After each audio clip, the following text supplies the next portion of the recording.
So friends, in the last few videos we saw creating the project, authenticating to the database, syncing the schema, creating the controller. Now let us move to creating the router. Okay, so we are on the same place in the project where we left. Now we will create another folder in the source folder that is called routes. Okay, so routes, and in the routes also we'll create a file users.js. Okay, now here we will call the controller. Okay, so const controller equals to require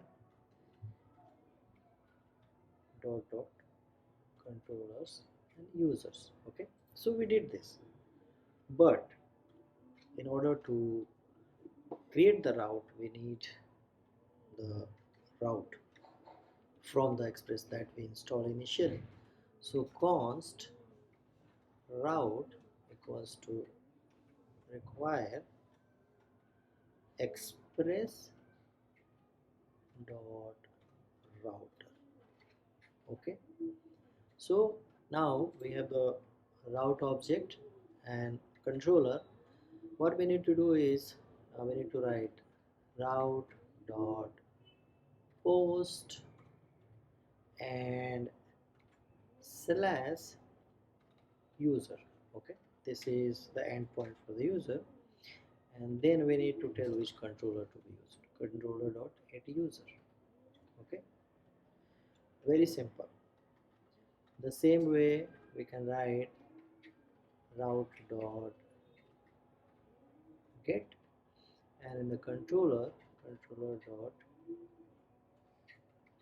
get all. Okay, then dot get, and here dot get by id, then put and dot update by id and dot delete and dot delete by id. Okay, but see, for getting user it's fine, but for getting by id, updating by id, or deleting by id, we need to pass those parameters. So we'll do by writing slash colon id. Okay, so this way. Okay, now our router is ready. We can just export it. Module dot exports equals to route.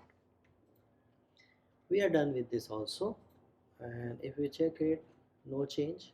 Okay, but our router is completed. So now let us move to the next video for using this router in the server. Thank you for watching this video. Let us meet in the next step.